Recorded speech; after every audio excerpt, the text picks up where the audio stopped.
Praise the lord. मसीह यीशु में आप सबकी सलामती हो। मैं एवेंजलिस्ट और सुदागर। ये इतनी अहम क्यों है? आज मैं और आप खुदा उनके कलाम में से सीखेंगे ये इतनी अहम क्यों है। आखिरकार हम किसकी बात कर रहे हैं? ये इतनी अहम क्यों है? कलाम में लिखा है साम 32 के 6 वर्स में, इसलिए हर दीनदार तुझसे ऐसे वक्त में दुआ करे जब तू मिल सकता है, यकीनन जब सैलाब आए तो उस तक ना पहुंचेगा। आमीन। हमारी ज़िंदगी की बड़ी बड़ी दरियाफ्तों में से एक वो है, शनाख्त है, जो मसीह में मैं और आप रखते हैं। ये इतनी अहम क्यों है? शनाख्त इतनी अहम क्यों है? क्योंकि हमारी शनाख्त इस तरह तय होती है कि हम किस तरह पहचाने जाते हैं, जो बदला में हमारे रिश्ते को तय करती है। हम में से हर कोई दो शनाख्तें रखता है, एक झूठी और एक सच्ची। ये हम पर है कि हम जिसको चाहें चुन लें और जिसको चाहें छोड़ दें। झूठी शनाख्त की बुनियाद खुदी, तकब्बुर, खुदबीनी, खुशामदी और खुद पसंदी है कि लोग मेरी तारीफ करें, और वो तमाम चीज़ें जो हम शौरी या लाशौरी तौर पर दूसरों पर थोपते हैं और उनसे इज्जत की तवक्को करते हैं। चुनांचे मेरा ख्याल है कि हमारी सच्ची पहचान गलतियों उसका 5 बाब 22 आयत में बताए गए रूह के फल की बुनियाद पर होती है। मोहब्बत, खुशी, इत्मीनान, तहम्मुल, मेहरबानी, नेकी, ईमानदारी, हिल्म और परहेजगारी। ये खसूसियात आप सिर्फ तभी हासिल कर सकते हैं जब आपका और मेरा ताल्लुक मसीह के साथ होगा और हम उस ताल्लुक में ज़िंदगी गुजारने वाले होंगे। ज़बूर नवीस कहता है कि अगर आप दीनदार हैं तो अपने आसमानी बाप से दुआ करें जो सैलाब को आप तक पहुंचने ना देगा। और हम तवारीख में भी पढ़ते हैं और खुदा मुहावरा इस्तेमाल करता है कि मेरे लोग। इसका मतलब है कि अगर उसके लोग उसके साथ ताल्लुक़ रखते हैं, पेवस्त हैं, तो उनको मालूम है कि वो उसके लोग हैं। फिर वो उनको बतौर दीनदार मंजूर करता है। और दीनदार लोग क्या करते हैं? वो दुआ करते हैं।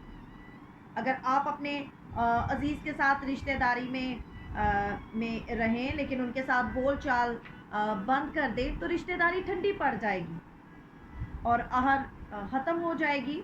क्या ये कोई अजूबा है कि जब राब्ता ना हो तो रिश्तेदारियां नाकाम हो जाती हैं?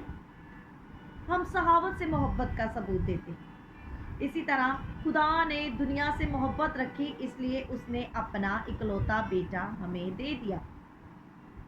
इस इबारत में हम दूसरी चीज़ पढ़ते हैं, वो हमें उस वक्त दुआ करने की ज़रूरत है जब वो मिल सकता है। जब हम साम 32 ज़बूर 32 पढ़ते हैं तो उसमें हम दूसरी चीज़ पढ़ते हैं कि वो हमें उस वक्त दुआ करने की ज़रूरत है जब वो मिल सकता है। इसके क्या मायने हैं? इसका मतलब साफ है कि हमें हर दिन में उसके साथ रफ़ाकत के लिए एक अच्छा वक्त, एक वक्त मुकर्रर करना चाहिए। आदम और हवा के साथ रफ़ाकत का वक्त मुकर्रर किए रखा। यीशु ने अपने बाप से मोहब्बत और इज़्ज़त का इजहार करने के लिए एक वक्त मुकर्रर कर रखा था। इसलिए हमें भी ऐसा करने की ज़रूरत है। हमारे बाप के साथ हमारा रिश्ता हमारी पहचान बनता है। ये उतना ही अहम है। ये हमारा टॉपिक है कि ये इतनी अहम क्यों है? शनाख्त इतनी अहम क्यों है? क्योंकि इससे हमारी रिश्ते की पहचान बनती है। ये जाहिर करता है कि हम उसके साथ हैं और एक ज़िंदा मोहब्बत का रिश्ता हम एक ज़िंदा मोहब्बत के रिश्ते में हैं। ये तय करेगा कि आपने किसके साथ वक्त गुजारने का फ़ैसला किया है। मैं और आपकी ज़िंदगी में मुझे और आपको अपनी ज़िंदगी में एक दुआ रखने की अहमियत को जानने की ज़रूरत है, और मैं इस अहमियत पर ज़ोर देती हूँ। और ये हमारी शनाख्त बतौर दीनदार बनाएगा। और अगर हम बेदीन हैं तो हम अपने आसपास के दीनदार लोगों को रखेंगे। अगर हम दीनदार हैं तो हम अपने आसपास के जो दीनदार लोग हैं उनको अपने साथ रखेंगे, हम उनमें शामिल हो जाएंगे। और शायद आप اپنے سے یہ سوال بھی کریں گے کہ دیندار محبت رکھنے اور خدا کے ہو کر رہنے سے ہمیں کیا اجر ملے گا. تو یہ ہم نیکسٹ ویڈیو میں خدا کے کلام میں سے سیکھیں گے کہ اس سے ہمیں کیا اجر ملے گا.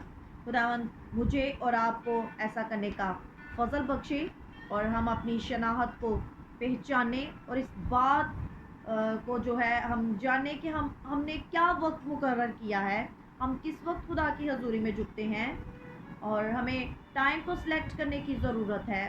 ہم جن کے لیے شفایت کرتے ہیں ان کے لیے دن رکھنے کی ضرورت ہے, اور روح کے پھل اپنی زندگی میں پروڈیوس کرنے کی ضرورت ہے, انہیں لے لینے کی ضرورت ہے, کیونکہ اسی بنیاد پر ہی ہمارا تعلق جو ہے وہ مضبوط ہو سکتا ہے اور ہماری شناخت بن جاتی ہے, اور یہ اتنی ہی اہم ہے. God bless you all.